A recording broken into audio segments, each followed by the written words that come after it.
যুবককে যৌবন দিছেন তো জান্নাত পাওয়ার জন্য, নারীকে নারীত্ব দিছেন তো জান্নাত পাওয়ার জন্য, পুরুষকে পুরুষত্ব দিছেন তো জান্নাত পাওয়ার জন্য, ধনীকে দম দিছেন তো জান্নাত পাওয়ার জন্য, গরিবকে দারিদ্রতা দিছেন তো জান্নাত পাওয়ার জন্য, সম্পত্তিওয়ালাকে সম্পত্তি দিছেন তো জান্নাত পাওয়ার জন্য, আলেমকে এলেম দিছেন তো জান্নাত পাওয়ার জন্য, হাফেজকে কোরআন দিছেন তো জান্নাত পাওয়ার জন্য। প্রত্যেক ব্যক্তিকে যা কিছু দিছেন এটা জান্নাত পাওয়ার জন্য। শুধু ব্যবহারের পদ্ধতি শিখতে হবে, কোন পদ্ধতিতে ব্যবহার করলে হাফেজ শুধু জান্নাত পাবে না। শুনে নেন, হাফেজ শুধু জান্নাত পাবে না। জান্নাত তো হাফেজের জন্য জান্নাত ছোট জিনিস, শুধু জান্নাত পাবে না, বরং ইন্না ফিল জান্নাতি লানাহরা, জান্নাতের ভিতরে একটা লেক আছে, ইউকালু লাহু রাইয়ান, লেকের নাম রাইয়ান, ফিহি মদিনাতুম মিন মারজান, ওইখানে একটা শহর আছে আল্লাহ মারজান পাথর দিয়া বানাবে।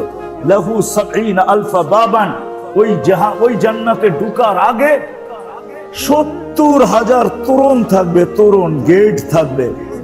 আলা কুল্লি বাবিন ৭০ আলফাম মিনাল মালাইকা, প্রত্যেক গেটে ৭০,০০০ ফেরেশতা থাকবে, এদের হাতের ভিতরে উপটোকন থাকবে। হাফেজ সাহেব যখন ঢুকবে তো ৭০,০০০ ফেরেশতা তাকে সালাম দিবে, আর সবাই প্রত্যেক গেটে ৭০,০০০ তাকে উপটোকন দিবে, আর সবাই এক বাক্যে বলে হাদা কেরামাতান লিল কুরআন, এটা কোরআনের মর্যাদার উপরে তোমাকে দেওয়া হলো।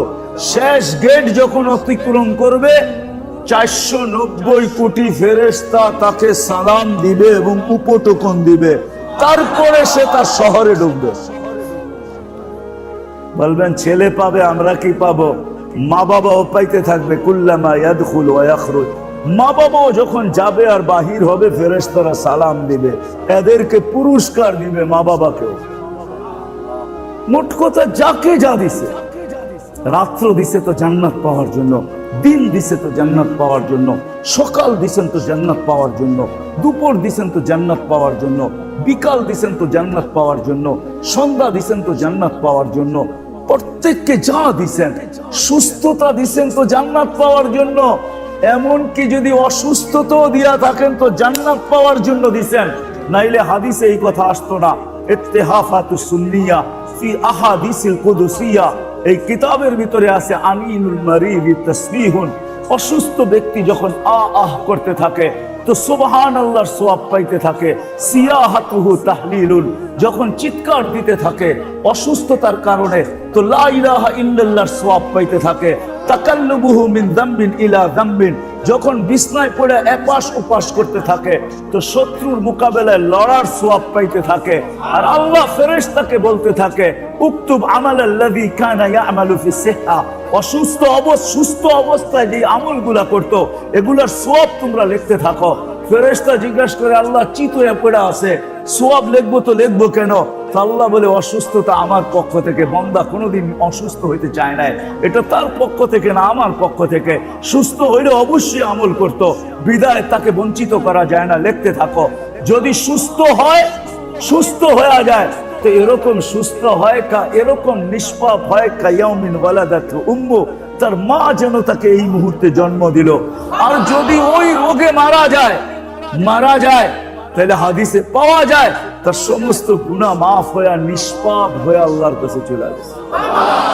তাহলে অসুস্থতাও জান্নাত পাওয়ার জন্য, ক্ষুধার্ত থাকাও জান্নাত পাওয়ার জন্য। রোজার ভিতরে যে ক্ষুধার্ত থাকেন কি পাওয়ার জন্য? হ্যাঁ, রোজার বদলা কি? হ্যাঁ, সত্য তো।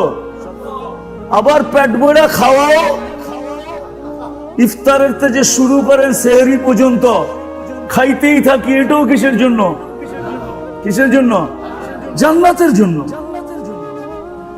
সব দিছেন জান্নাত পাওয়ার জন্য। যা আছে কসম খোদার, যুবক শেষ জায়গায় চলে আসি, পায়ে হাত রেখা বলে তোর যৌবন জান্নাত পাওয়ার জন্য। তোমাদের যৌবন এই দুনিয়ার জিনিসের পিছনে দৌড়ানোর জন্য না, তোমার জীবন শুধু জান্নাত না, আরশের নিচের ওই গ্যালারি পাওয়ার জন্য। ওই গ্যালারি যেটা আরশের নিচে আল্লাহ তোমার জন্য তৈরি করতেছেন। তোমার যৌবন এই জন্য ইন্নাল্লাহা ইউবাহিল মালাইকা বিশ-শাব্বিস সালেহ। তুমি রাস্তা দিয়ে হাঁটবা আর ফেরেশতার উপরে তোমাকে নিয়ে আল্লাহ গৌরব করবে যে দেখ বড় যৌবন, হাত বাড়াইলেই হয়, চোখ বুলাইলেই হয়, পাও চালাইলেই হয়, মনে ইচ্ছা করলেই হয়, তারপরও নিজেকে গুটায় রাখছে। কেমন গুটায় রাখছে? লজ্জাপতির মতো গুটায় রাখছে। এই জন্যই আরেক জায়গায় হাদিসে কুদসির ভিতরে আল্লাহ বলছেন শাবুন খুশা, ওই যুবক যে নিজেকে আল্লাহর ভয়ে গুটায় রাখছেন, আল্লাহ বলে যখন রাস্তা দিয়ে হাঁটে তো আমি ফেরেশতাদের উপরে একে দেখায়া গৌরব করতে বাধ্য হই। তো আল্লাহ দেখায় আর বলে ইন্নী উবাহিল মালাইকা বিশ-শাব্বিস সালেহ। নেককার যুবককে নিয়ে আল্লাহ ফেরেশতাদের উপরে গৌরব করেন। আল্লাহ বলে শোনো, এর মতো যদি তোমাদের ভিতরে ভরা দিতাম তাহলে যতটুক বেঁচা আছে মনে হয় তোমরা এতটুক বেঁচা থাকতে পারতে না। এর চোখ বুলাইলেই হয় কিন্তু ভুলায় না, হাত বাড়াইলেই হয় কিন্তু বাড়ায় না, পা চালাইলেই হয় কিন্তু চালায় না, ইচ্ছা করলেই হয় তারপরও করে না। সর্ব জায়গায় আমার ভয়ের ছাপ লেগে আছে, নিজেকে গুটায়া দিছে। তো তোমাকে নিয়ে ফেরেশতাদের উপরে গৌরব করে একটু ভাবো। বিদায় আমাদের যাত্রা জান্নাত থেকে, আমাদের মনে আশাও জান্নাত। যাব কিভাবে? এই দুনিয়ার জীবনে যা কিছু দিছেন ওটা জান্নাতের পাওয়ার জন্যই দিছেন। ওটাকে কাজে লাগায় জান্নাত কিভাবে অর্জন করব, এটার জন্যই আল্লাহ মুহাম্মাদুর রাসূলুল্লাহ সাল্লাল্লাহু আলাইহি ওয়াসাল্লামকে পাঠাইছেন। উনি আয়েশা গরিবকে দেখাইছেন যে গরিব, তুমি হাসতে হাসতে কিভাবে জান্নাত নিতে পারো। বৃদ্ধকে দেখাইছেন, বৃদ্ধ তুমি কিভাবে জান্নাত নিতে পারো, নাইলে এই হাদিস কোনোদিন আসতো না।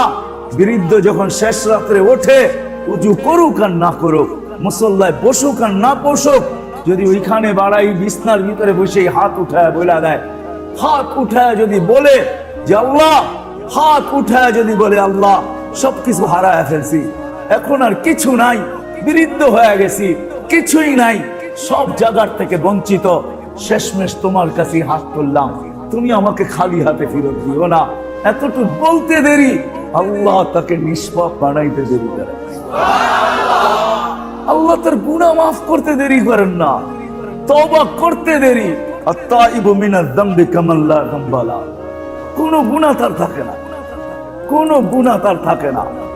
হায় হায়, আমরা সবাই জান্নাতের অধিকারী তো হইতে পারি আর আল্লাহর প্রিয় পাত্র হইতে পারি। চলেন আপনাকে শেষমেশ তরতিব দেখাই, বেশি না, যেটা একবারে সহজ ওটা। আপনি বলবেন বেশি বেশি নফল পড়া এটা আমার দ্বারা সম্ভব না, সারাদিন আল্লাহ আল্লাহ বলা এটা আমার দ্বারা সম্ভব না। কঠিন গুলা বাদেই দিলাম, সবচেয়ে সহজ যেটা করা একবারে সহজ, যদি আমরা অভ্যাস করি। আজকের থেকে যদি মজমা অভ্যাস করে যে আজকের থেকে ওয়াদা করলাম, অভ্যাস করলাম, আজকের থেকে ওয়াদা আর কোনোদিন ছুটবে না। যেমন কমসে কম আমরা 3 বার খাই, খাওয়া আমাদের কমসে কম 3 বার হয়, ঠিক না? কি বলেন? চাই চিরা দিয়া নাস্তা হোক, চাই মুড়ি দিয়া হোক, সকালে তো নাস্তা হয়, ঠিক না? কি বলেন? অথবা গ্রাম দেশের পান্থা ভাত হোক, হয়তো নাস্তা, দুপুরে খাওয়া, রাত্রে 3 বেলা তো হয়, ঠিক না? বলবেন নাস্তা যদি নাও হয় তো 2 বেলা তো হয়, বাকি চা বাদ দিলাম। 2 বেলাও যদি আমি অভ্যস্ত হই যে আমি 2 বেলা ডেলি, একবার সকালে উঠা 5 মিনিট, 10 মিনিট, 2 মিনিটও যদি না পারলাম, 1 মিনিটেই শুধু আল্লাহকে বললাম, আল্লাহ তওবা করলাম। ইন্নাল্লাহা ইউহিব্বুত তাওয়াবিন। কুরআন, আল্লাহ তওবাকারীকে ভালোবাসে। চলেন আরেকটা দেখাই। শয়তানকে যখন আল্লাহ বিতাড়িত করেন, তো শয়তান আল্লাহকে বলছে, আল্লাহ বিতাড়িত কত করলেন, এত বৎসরের ইবাদত সব জলাঞ্জলি। কিতাবে পাওয়া যায় 1,85,000 বৎসরের ইবাদত ছিল। কত? 1,85,000 বৎসরের ইবাদত। প্রত্যেক আকাশে বিশেষ একটা নামে তাকে ডাকা হতো। প্রথম আকাশে ডাকতেন আবেদ, আকাশওয়ালারা। দ্বিতীয় আকাশওয়ালারা ডাকতেন জাহেদ। যেমন আমরা আসার পরে অনেকগুলা কথা বললো না, এমক তমক, যদিও খুঁজলে দেখা যাবে আমার ভিতরে এগুলো একটাও নাই। হাদিস পড়াইলে কি সাইকুল হাদিস হয় নাকি? কি কন পড়াইলে সাইকুল হাদিস? হ্যাঁ, কি লিখে তো দিয়েছেন সাইকুল হাদিস। আলেম হইলেই কি আল্লামা হয় নাকি? আল্লামা তো ভিন্ন জিনিস, ঠিক না? হ্যাঁ, বাকি যেগুলা বলছেন একটাও কবুল হয়েছে কিনা জানি না, সবগুলাই সন্দেহের কাতারে আছে, ঠিক না? কবুল হইলে তো পোয়া বারো, ঠিক না? আর না হইলে প্রত্যেকটা দিয়ে আল্লাহ 50,000 বছর আমারে দাঁড় করায় দিতে পারে। যেটা মানুষ বলতো তুই শুনতি, কোনোদিন প্রতিবাদ করস না, দাঁড়া হিসাব দিয়া আগে যাবি, নাইলে খবর আছে। পারে না, পারে না। প্রত্যেকে জানি হারায় গেলাম। শয়তান এরকম এক একটা আকাশে এক এক নামে ডাকা হতো। ওলামাদের থেকে তর্জমা জিজ্ঞেস করে নিয়েন। প্রথম আকাশে আবেদ, দ্বিতীয় আকাশে জাহেদ, তৃতীয় আকাশে আরেফ, চতুর্থ আকাশে তকি, পঞ্চম আকাশে ওলি, ষষ্ঠ আকাশে খাজেন, সপ্তম আকাশে আজাজিল। এই জন্য শেখ সাদি রহমতুল্লাহ আলাইহি কবিতা লেখছেন সপ্তম আকাশের উপাধি নিয়া, তাকাব্বর আজাজিল রা খারে কর। আজাজিল আরবি শব্দ, ফার্সি শব্দ না। সপ্তম আকাশে তো যখন বিতাড়িত করছেন, তো বলে আল্লাহ বিতাড়িত হয়ে তো গেলাম, কিন্তু আমাকে সুযোগ দিতে হবে কিয়ামতের সকাল পর্যন্ত। দরখাস্ত করছে আমাকে এতদিন পর্যন্ত সুযোগ দেওয়া হোক। তো ফেরেশতারা উল্টা দরখাস্ত করছে, আল্লাহ না দেওয়া হোক। কি না দেওয়া হোক? তো আল্লাহ বলে ইন্নাকা মিনাল মুনজিরিন, তোরে সুযোগ দিয়া দিলাম, যা। ফেরেশতাদের চিৎকার বাহির হয়ে গেছে, আল্লাহ আমাদের দরখাস্ত কবুল করলেন না, ওটা কবুল করে নিলেন। তো ফেরেশতাদেরকে আল্লাহ বলছে এত চিন্তিত কেন? কেউ তো বইলেই যেতেছে সব বন্দা গুমরা করে দিবে। আজকে আমাদের দিকে তাকাইলে এরকমই মনে হয়, ঠিক না? হায় যুবক, যৌবন দিছিল আল্লাহ জান্নাত পাওয়ার জন্য, আর তোমাকে দেখলে আমার চোখে পানি আসে। যৌবন দিছিল আল্লাহ পাওয়ার জন্য, নারীত্ব দিছিল জান্নাতের 8 দরজা দিয়া, 8 দরজার মধ্যে থেকে যেই কোনো দরজা দিয়া ঢোকার জন্য। ওলামাদেরকে জিজ্ঞেস করেন, একজন পুরুষ দুনিয়াতে যে জান্নাতের 8 দরজা হইতে যেই কোনো দরজা দিয়া ঢুকতে চায়, এরকম ব্যক্তিত্ব পুরুষের ভিতরে শুধু একজন, আবু বকর সিদ্দিক রাদিয়াল্লাহু তাআলা, আর কেউ নাই। কিন্তু নারীত্ব দিছিলেন যেন 8 দরজার ভিতর থেকে যেই দরজা দিয়া চয়েস করে ওই দরজা দিয়া জান্নাতে ঢুকবে। নাইলে আল্লাহর রাসূল এই হাদিস বললেন, তো বললেন কেন? ফালি তাদখুলিল জান্নাতা মিন আইয়ি আবওয়াবিল জান্নাতি শাআত। নারী জান্নাতের যেই কোনো দরজা দিয়া মনে চায় ঢুকো। নারীত্ব দিছিলেন এই জন্য। যৌবন দিছিলেন হাসান হুসাইনের পিছে জান্নাতে যাওয়ার জন্য। হাসান হুসাইন ঝান্ডা ধরবে আর যুবক তার ওই ঝান্ডার নিচে জমা হবে। হাসান হুসাইন আগে থাকবে, শাবাবা সাইয়্যিদা শাবাবি আহলিল জান্নাহ, তার পিছে যুবকরা যাবে। ওই স্লোগানের ভঙ্গি ভিন্ন হবে আর ওই চলার ভঙ্গি ভিন্ন হবে, ঠিক না? নারীত্ব দিছিলেন ফাতেমা রাদিয়াল্লাহু তাআলা আনহার ঝান্ডার নিচে জান্নাতে যাওয়ার জন্য। আমাদেরকে যাদেরকে বুড়া বানাইছেন, বয়স্ক বানাইছেন, এদেরকে বয়স দিছিলেন আবু বকর আর ওমর রাদিয়াল্লাহু তাআলা আনহুমের পিছে পিছে যাওয়ার জন্য। কেননা বয়স্কদের জান্নাতের সর্দার হলো আবু বকর সিদ্দিক রাদিয়াল্লাহু তাআলা আনহু আর ওমর রাদিয়াল্লাহু তাআলা আনহু। এই দুইজন হইলেন এই উম্মতের বয়স্ক লোকদের জান্নাতের সর্দার। বলেন এই দুইজন যখন আগে আগে থাকবে আর বয়স্করা পিছে থাকবে, কেমন হবে ওই স্লোগান, কেমন হবে ওই যাত্রা, আর কেমন হবে ওই মিছিল? ভাবতে পারেন? তো শয়তান বলছে সব বিতাড়িত করে দিব, সব বিতাড়িত। ফেরেশতাদের কান্না বাহির হয়ে গেছে। আল্লাহ বলছে চিন্তা করিস না, মা জাল, আমি ইস্তেগফার নাযিল করলাম। আল্লাহ আমাদেরকে ইস্তেগফার দিবেন। মা জালা ওয়াদা করছেন, মা জালা ইস্তাগফির আগফির, যখনই মাফ চাবে মাফ করে দিব। পরিধি কতটুকু মাফ করবেন এটাও বলে দিয়েছেন। হাদিসে কুদসিতে আছে, আল্লাহ নিজে বলতেছেন, ইয়া ইবনা আদম লাউ বালাগাত যুনুবুকা আইনানা সামা ফাস্তাগফারতানি ফাগফারতু লাকা ওয়ালা উবালি। ও মানুষ, তোর গুনাহ যদি আকাশের পরিধি ভরা, যেটা সমগ্র সৃষ্টি মিলেও সম্ভব না, এত গুনাহ করা সম্ভব না, সৌরজগৎ পড়লে বুঝা আসবে এত গুনাহ করা সম্ভব না, সব সৃষ্টি মিলেও করতে পারবে না, তারপরও যদি একজন করলো, করতে করতে পরিধি ভোলা দিল, আর যদি আকাশের উপরে উঠা দিল, আল্লাহ বলে তুই যদি আমার জাতের সাথে আর সিফতের সাথে কাউকে সমকক্ষ মনে না করলি, তারপরে মাপ চাইতে দেরি, আমি মাপ করতে দেরি হবে না, আমি তাকায় দেখবো না তুই কত গুনাহ করলি। বরং এই উম্মতের জন্য তো আরেকটু আগে বলছেন যে মাপ চাওয়ার যদি সুযোগও না পাস, তুই আমার জাতের সাথে আর সিফতের সাথে কাউকে সমকক্ষ মনে করিস নাই, লাউ আতাইতানি বিকুরাবিল আরদি খাতায়া, জমিনের পরিধি যদি তুই গুনাহ দিয়া ভরা দিয়া থাকিস আর মাপ চাওয়ার সুযোগ পাস নাই, কিন্তু তোর ঈমান নিখুঁত, তোর নিখুঁত ঈমানের তুই মালিক, লা আতাইতুকা বিকুরাবিহা মাগফিরা, তো আমরা ডাবল মাগফিরাত নিয়ে কবরে তোকে স্বাগত জানাবো। আজকে নামাজ কয়জন পড়ে? শতকরা বলেন 20%। হ্যাঁ, একজন বলতেছে 1%, আমি বলছিলাম 20%। না না, আমারটাই ভুল। 5 ওয়াক্ত নামাজ 5% লোকও পড়ে না, ঠিক না? কিন্তু জান্নাতের আশা তো সবাই রাখে, ঠিক না? হ্যাঁ, রাখে না? রাখে না?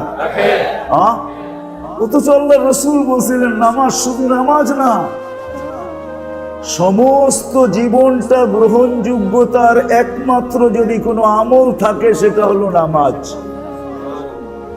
যার কারণে আল্লাহর রাসূল আমাদের কানে ধ্বনি দিয়েছেন, ইযা সালুহা সালুহা সাইরুল আমাল আউয়ালু মা ইউহাসাবুল আবদ ইয়াউমাল কিয়ামাতি আস-সালাহ। সর্বপ্রথম কিয়ামতের দিন নামাজের হিসাব হবে। ইযা সালুহাত, নামাজ যদি ঠিক হয়, সালুহা সাইরুল আমাল, পুরা জীবনটা ঠিক বইলা আল্লাহ লেখা সিগনেচার দিয়া দিবে, পুরা জীবন ঠিক, পুরা জীবন ঠিক, আর কোনো আমলে হাত দেওয়া হবে না। নামাজ ঠিক তো সব ঠিক। এরকম একটা জিনিস যেটা একটা করলেই সব ঠিক হয়, একটা করলেই সব ঠিক, একটা করলেই সব ঠিক, নামাজই সব ঠিক হয়ে যাবে। ওইটাই যদি মানুষ 5% পড়ে, তো বাকি যেগুলা একটা করলে আরেকটা ঠিক হবে না, এরকম গ্যারান্টি যেগুলার ব্যাপারে নাই, ওগুলো তো মানুষ পড়বে কিনা এটা তো কোনো বিবেকই আনা যায় না যে ওটা করবে কি করবে না, ঠিক না? যেটা একটা করলে সব ঠিক হয়ে যায়, ওটাই যখন করে না, অথচ ব্যবহার করে কি? ও মেরে দোস্ত, সত্য এটাই, 5 ওয়াক্ত নামাজ ছিল এই দেহটার ভাড়া। ভাড়া কি ছিল? ভাড়া চিনেন? বাড়িতে ভাড়া থাকে না? হ্যাঁ, অটোতে যান না, কয়দিন পাও পয়সা নামায় দেয়। হ্যাঁ, দেহটার ভাড়া ছিল নামাজ, দেহটার ব্যবহারের হক ছিল নামাজ।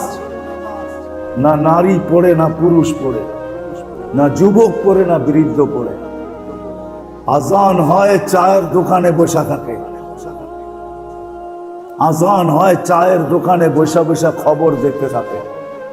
যদি জিজ্ঞাসা করে চাচা কি দেখেন, খবর দেখি। হায়, দুনিয়ার খবর তুমি দেখো বাবা, কিন্তু নিজের খবরকে হারায়া, নিজের খবরই নিলা না, তুমি দুনিয়ার খবর নিতেছ, কোথায় কি ঘটতেছে, আর তোমার খবরই তুমি নিলা না। যে 1 ওয়াক্ত নামাজ ছাড়ার কারণে, 1 ওয়াক্ত নামাজ ছাড়ার কারণে, যদি 1 ওয়াক্ত নামাজ ছাড়াই যেত, তাহলে আল্লাহ রাসূল চিৎকার কোনোদিন দিতেন না, লা হাদ্দা ফিল ইসলাম লিমান লা সালাত লা।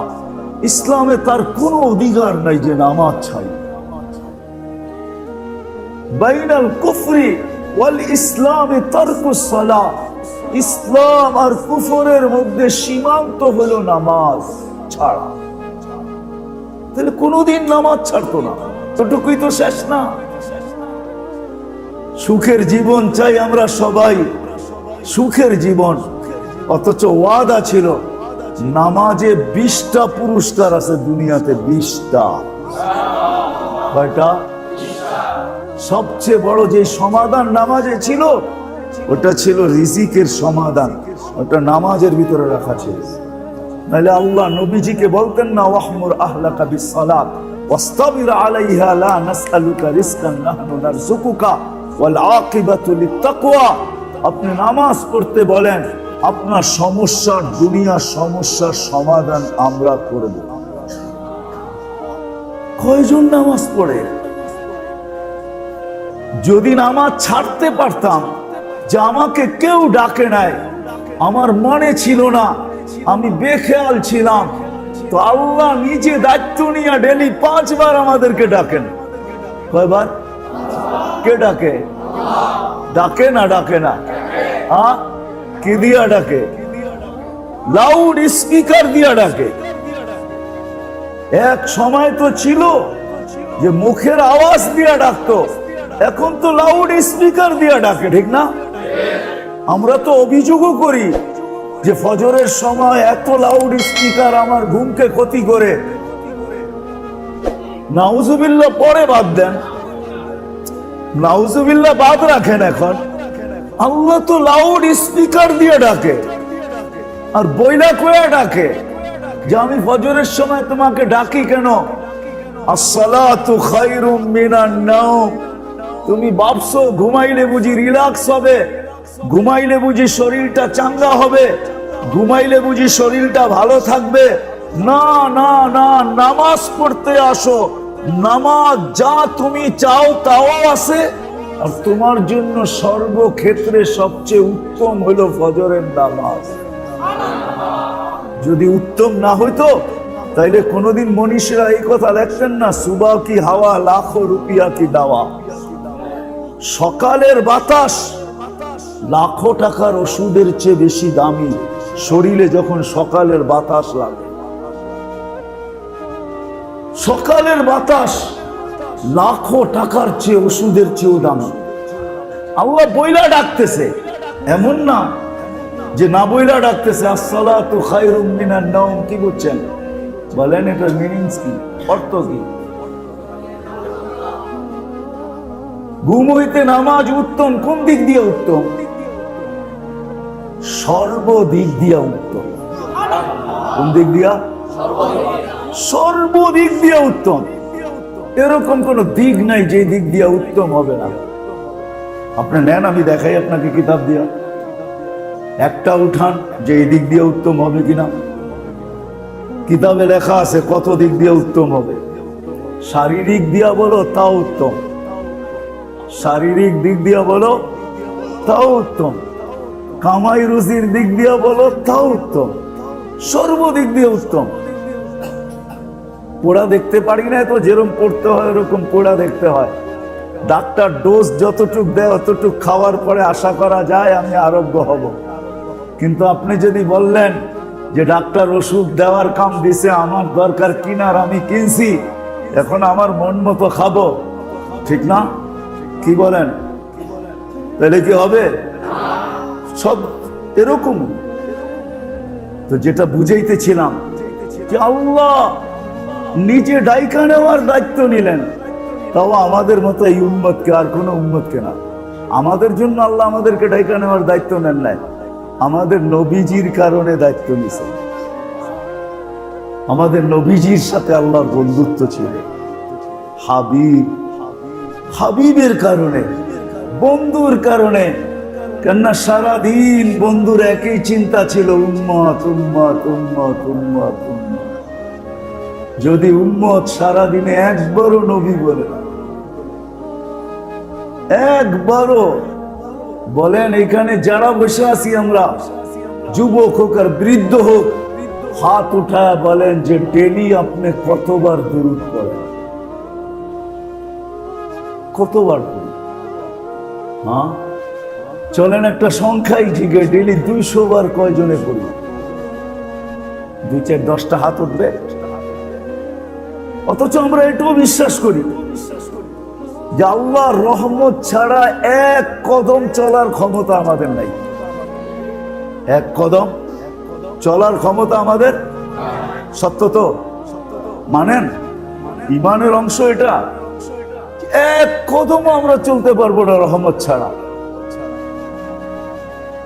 কিন্তু রহমত আছে কোথায়? রহমতের গেট কোথায়? রহমত পাবো কখন? এটাও আল্লাহ দেখায় দিছেন যে রহমতের গেট কিন্তু মসজিদে। যার কারণে মসজিদে ঢুকার সময় দোয়া পড়ে, আল্লাহুম্মা ফতাহলি আবওয়াবা রাহমাতিক, আয় আল্লাহ আমি কিন্তু পা দিলাম, রহমতের দরজা কিন্তু খুলা দেন। ঠিক না? আচ্ছা, আল্লাহ খুলা দিল, এখন বর্ষিত হবে কিভাবে বুঝবো যে রহমত বর্ষিত হইতেছে আমার উপরে? তা আল্লাহ নিচে বলতেছেন, আমার বন্ধুর উপরে একবার দুরূদ পড়বে, আমি তোমার উপরে 10 বার রহমত পাঠাবো। উলামায়ে কেরাম কিন্তু বললেন, ভুল বলি কিনা সঠিক বলি? বললেন কিন্তু, ঠিক না? চামড়ার মুক্ত, এটা উল্টা পাল্টা যেতে পারে, কারণ আমার উপরে তো আমারও কন্ট্রোল নাই। ঠিক না? কি বলেন? আমার উপর আমার কন্ট্রোল আছে নাকি? হানা কিছু বললেন আপনারা, তাইলে সঠিক জায়গায় থাকবো। একবার দুরূদ পড়বো, কয়বার রহমত? 100 বার পড়বো, কয়বার? 1000 বার পড়বো, কয়বার? 10,000 বার পড়বো, কয়বার? আপনি ডেলি কত রহমত দরকার পান? অথচ তো ডেলি 200 বার কেউ পড়ে না, হাত কেউ উঠাইতে পারলো না যে ডেলি আমি বান্দা ডেলি 200 বার আমি দুরূদ পড়ি। তাহলে 100 বার পড়লে 1000 বার, 200 বার পড়লে 2000 বার, ডেলি 2000 রহমত আমার কাছে আসতো। মসজিদে যাওয়ার পরে তো বলি দরজা খোলেন, কিন্তু দরজা তো খুললো, আমি তো নিতে পারলাম না। নেওয়ার পদ্ধতি তো শিখায়া দিল, কিন্তু 200 বার তো কেউ হাত উঠাইতে পারলেন না। তাহলে একটু ভাবেন যে এই শরীরটা চলবে তো চলবে কিভাবে? যা হোক, কথা অনেক দূর আগে চলে গেছি, আবার গুছায় নিয়ে আসতেছি। আমাদের যাত্রাও জান্নাত থেকে, আশাও মনে জান্নাতে।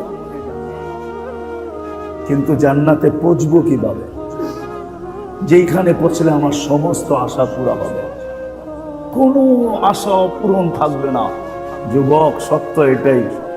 যেই আশা করবে, নাচের আশা করবে, নাচও হবে।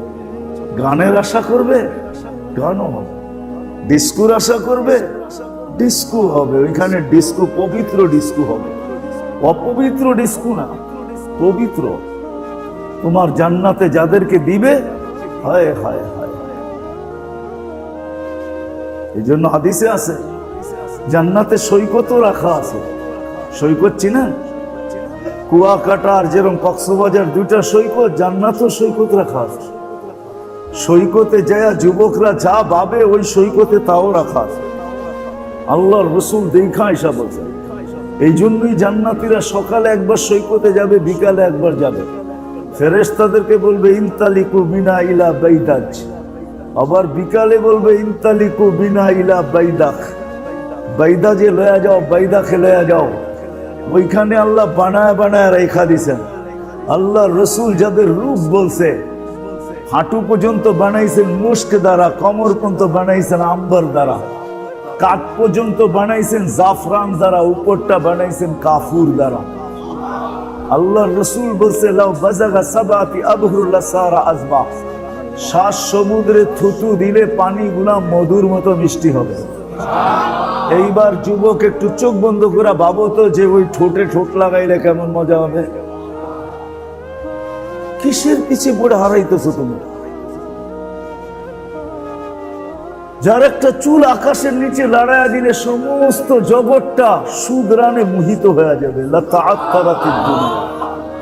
একটা আঙ্গুলের পুর আকাশের নিচে এরকম রাখলে আকাশের নিচটা আলো হয়ে যাবে, আলো যেরকম চাঁদ উঠলে আলো হয়, এরকম আলোকিত হয়ে যাবে।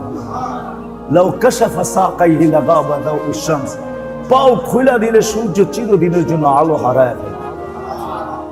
যদিও তোমাদের বুঝে আসে না নতুন টেকনোলজি দিয়া যে এটা হবে, তো হবে কিভাবে? তুমিও 120 ফিট লম্বা হবে, সেও 120 ফিট লম্বা হবে। চুলগুলা যতটুক মানুষ লম্বা এতটুক চুলও লম্বা হবে। লেহেঙ্গার ঘের 3 কিলোমিটার হবে। বুকের ভিতরে ডিজিটাল মনিটর লাগানো থাকবে, তোমাকে ভালোবাসে তো কতটুক বাসে এটা তুমি চোখে দেখবে। শরীরের যেই জায়গায় তাকাবে ওই জায়গায় তোমার ছবি দেখা যাবে। এরকম পবিত্র বানায় আল্লাহ রেখা দিয়েছেন। হ্যাঁ, কোরআনে আছে পবিত্র বানায় রেখা দিয়েছেন আল্লাহ। যা আশা করবে ওই আশাই পুরো হবে। দুনিয়া আশা পূরণের জায়গা না, এটাই সত্য। শুধু শুধু বলেন নাই, দুনিয়া আশা পূরণের জায়গা না।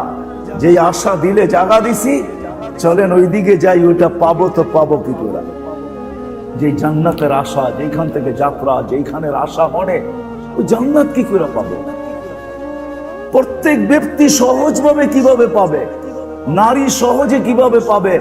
গরিব সহজে কিভাবে পাবে? ধনী সহজে কিভাবে পাবে? যুবক সহজে কিভাবে পাবে? কৃষক সহজে কিভাবে পাবে? প্রত্যেক ব্যক্তি তার ক্ষেত্রে থেকে সহজে কিভাবে পাবে? সহজে পাওয়ার জন্য আল্লাহ যে ব্যক্তিত্বকে আমাদের মাঝে পাঠাইছেন, ওনার নামই মুহাম্মাদুর রাসূলুল্লাহ। উনি এসে নারীকে দেখাইছেন নারী কিভাবে পাবে। শুধু দেখান নাই, প্রমাণও দিছেন। হায় হায়, পুরুষ কিভাবে পাবে প্রমাণও দিছেন। নাইলে 10 টপ কোনোদিন আসতো না। আশারায় মুবাশশারা শব্দটা কোনোদিন দুনিয়ায় অস্তিত্ব হতো না। বহু সাহাবীকে দেখা আল্লাহ রাসূল বলছেন এই জান্নাতি। গ্রাম্য সাহাবী বিলকুল। আয়েশা জিজ্ঞাসা করছে, হাদিস লম্বা। আল্লাহর রাসূল যেই কোলবালিশে ট্যাগ দিয়ে বসা ছিল, ওইটার ভিতরে উট বাঁধছে। আর বাইন্দা গ্রাম্য ভাষায় জিজ্ঞাসা করছে, চিনে না। বাঁধার পরে জিজ্ঞাসা করছে, মান মিনকুম মুহাম্মদ, তোমাদের ভিতরে মুহাম্মদ কে? তো সবাই বলে এতটুকু চিনোস না। দেখা দিছে, তারপরে লম্বা কথোপকথন হয়েছে। আল্লাহর রাসূল 5 জিনিস করতে বলছেন, সাথে সাথে বলছে 5টা করতে হবে। 4টার সাথে বলছে নফলও করতে পারো। বলছে ঈমান আনতে হবে, বলে বুঝে তো আসলো। দ্বিতীয়, নামাজ পড়তে হবে, বুঝেতে আসলো, নফলও পড়তে পারো। যাকাত দিতে হবে, দান খয়রাত সাদকাও করতে পারো। হজ করতে হবে, নফল উমরাও করতে পারো। রমজানে রোজা রাখতে হবে, নফল রোজাও রাখতে পারো। তো উট খুইলা নিয়ে যাইতেছে আর বলতেছে, ওয়াল্লাহি লা আযীদু আলা হাযা ওয়ালা আনকুস। যতটুক করতে বলছেন এতটুক ছাড়ার কোনো সুযোগ নাই, কিন্তু যে বেশি যেটা বলছেন ওটা করার আমার কাছে সময় নেই। অর্থ এটাই দাঁড়ায়, লা আযীদু আলা হাযা ওয়ালা আনকুস। আল্লাহ রাসূল বলছে জান্নাতি দেখলে ওই যে দেখো যেতেছে। হাজারো শত এরকম আছে, প্রমাণ রেখা দিছে।